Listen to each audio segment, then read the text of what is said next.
محترم ناظرین و مشاہدین گرامی، فیس بک لائیو کے ذریعے سے آج یہ پیغام دینا چاہتے ہیں کہ ہم اور آپ نئے اسلامی سال کے اندر داخل ہو چکے ہیں۔ اسلامی مہینے اور اسلامی کیلنڈر کا آغاز ہو چکا ہے۔ دراصل ایک سال کا پورا ہونا اور نئے سال کا آغاز اور اس کی شروعات، پہلی فرصت میں یہ ہمیں اس بات کی دعوت دیتی ہے کہ ہم اپنے ماضی کے گزشتہ سال کا احتساب کریں، بیٹھ کر کے جائزہ لیں کہ گزشتہ جو سال گزرا ہے ہم نے ان سال کے مہینوں میں کیا خیر کیا، کیا شر کیا، کیا نیکی کی، کیا بدی کی، کیا اچھائی کی، کیا برائی کی، بیٹھ کر کے ہم سوچیں۔ اگر ہمارے گناہوں کا پلڑا، ہماری کوتاہیوں کا پلڑا، ہماری غفلتوں کا پلڑا، ہماری معصیتوں کا پلڑا، ہمارے جرائم کا پلڑا، ہماری لغزشوں اور معصیتوں کا پلڑا بھاری ہے، ہم زیادہ گناہوں میں لت پت ہیں، نیکی اور خیر سے دور اور غافل ہیں، تو ہم توبہ کریں اللہ کی بارگاہ میں، اللہ سے روئیں، گڑ گڑائیں اور اللہ سے بھیک مانگیں۔ آج کے دن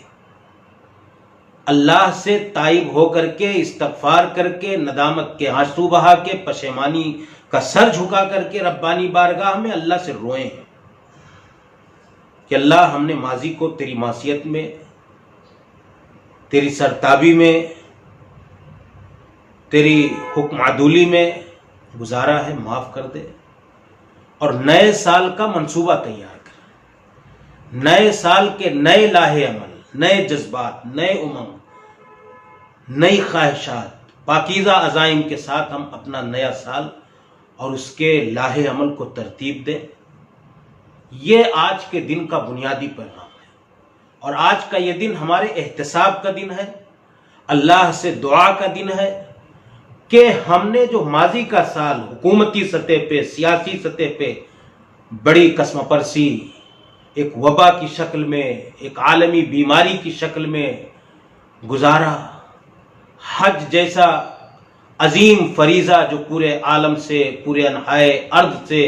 دنیا کے کونے کونے سے لوگ آتے تھے، آج وہ بیت اللہ کی زیارت کرنے سے محروم رہے۔ کیا سبق لیا ہم نے اس سے؟ سیاسی طور پر ہمارے ملک کے اندر، پوری دنیا میں مسلمانوں کی کیا صورتحال رہی؟ ہم اس سے نکلنے کے لیے آنے والے سال میں کیا تدبیر بنائیں؟ دینی طور پر ہم نے کیا کام کیا؟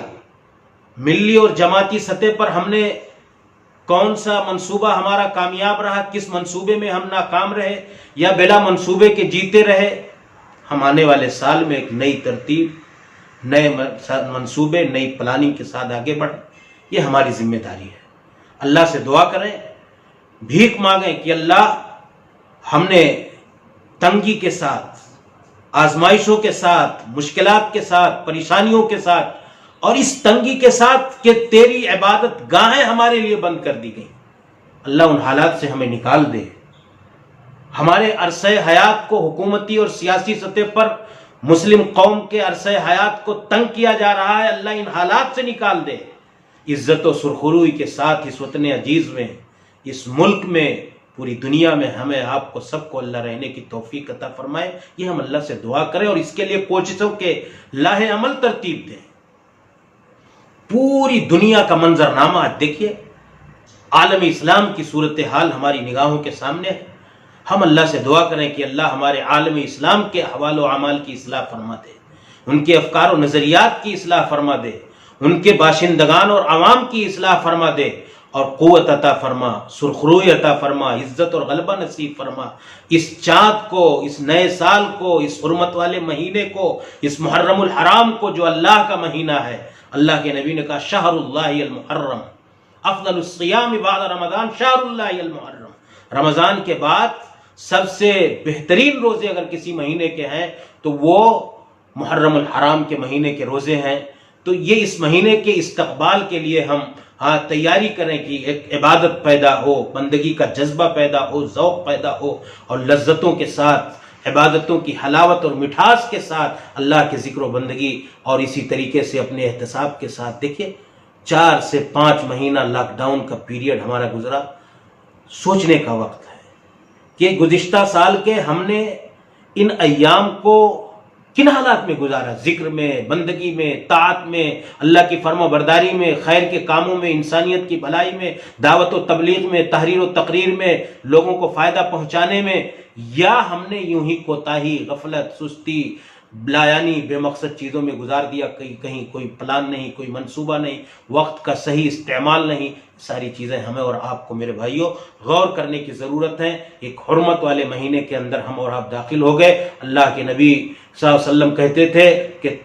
4 مہینے اللہ کے نزدیک السنۃ اتنا عشر سہرا کا مہینے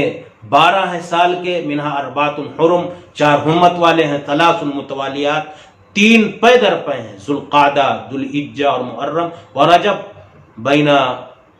جمادہ و شعبان، چوتھا مہینہ جو رجب کا ہے وہ جمادہ الاخری اور شعبان کے مہینے میں۔ تو یہ رمضان کے بعد بہترین روزے کا ایک مہینہ ہے، اللہ کی بندگی کا مہینہ ہے، ایک اسپیشل دن، خاص دن عاشورہ کا دن ہے، اس حوالے سے بھی کسی موقع سے کچھ باتیں آئیں گی۔ تو ان ایام کی ہم قدر کرتے ہوئے اور اس مہینے میں زیادہ سے زیادہ عبادت و بندگی کے ساتھ ماضی کا احتساب کرتے ہوئے نئے عمل، نئی فکر، نئے جذبات، نئے امنگ، نئی پالیسی، نئی منصوبہ بندی، نئی پلاننگ اور ایک ہدف اور ٹارگٹ کے ساتھ ہم آگے بڑھیں، ہماری قوم آگے بڑھے، ہمارے نوجوان آگے بڑھیں، ہمارے بزرگ آگے بڑھیں، ہماری خواتین اپنے اندر ایک نئے امنگ اور جذبات اور پاکیزہ عزائم کے ساتھ، اصلاح اور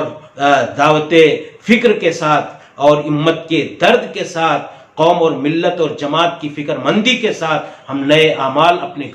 گھروں کی اصلاح و تعمیر، سماج اور سوسائٹی کی تطہیر کے حوالے سے، بہترین معاشرے کی تشکیل کے حوالے سے فکر مندی کے ساتھ ہم آگے بڑھیں اور آنے والے سال کی منصوبہ بندی کریں۔ ذوالحجہ کا مہینہ جو ابراہیم کی یاد کا مہینہ ہے، پوری زندگی کو یاد کرنے کا موقع تھا، پوری زندگی سراپا قربانیوں سے بھری ہے، ایثار سے بھری ہے، فدائیت سے بھری ہے، جانثاری سے بھری ہے، اللہ رب العالمین کے ہر حکم پر سر جھکانے سے بھری پڑی ہے، اور پوری زندگی آپ کی پیکر تسلیم و رضا کا ایک مجسم نظر آتا ہے، جو ہمیں اور آپ کو اس سے ذوالحجہ کے مہینے میں نصیحت حاصل کرنی چاہیے تھی، اور ان قربانی کے جذبات کے ساتھ آنے والے اس نئے سال کی منصوبہ بندی کرنی چاہیے تھی۔ اللہ کرے یہ چاند اور یہ محرم الحرام کا مہینہ اور یہ نیا اسلامی سال امن اور سلامتی کا پیامبر بن کر کے آئے، امن اور سلامتی پورے دنیا اور عالم انسانیت کے اندر پھیل جائے۔ اللہ رب العالمین اس چاند کو، اس مہینے کو امن و سلامتی کا اور محبت و یگانگت کا اور امت اور قوم اور جماعت کے یہ مضبوطی کا ایک بہترین ذریعہ بنائے، برکت و سعادت کا ذریعہ بنائے، اور ہم سب امن کے سائے میں آنے والے حالات میں زندگی گزاریں۔ اللہ ہم سب کو خیر کی توفیق عطا فرمائے، ہماری نیکیوں کو قبول فرمائے، اس مہینے کے احترام اور اس کے تقدس اور اس کی حرمت و عظمت کی رعایت کرتے ہوئے آنے والے دنوں میں صوم اور بندگی کے حالات میں گزارنے کی توفیق عطا فرمائے۔ اللہ ہم سب کو نیکیوں کے ساتھ ان سال کے ایام کو، اس نئے سال کے استقبال کی توفیق عطا فرمائے، آمین۔ وآخر دعوانا الحمدللہ رب العالمین، السلام علیکم ورحمۃ اللہ وبرکاتہ۔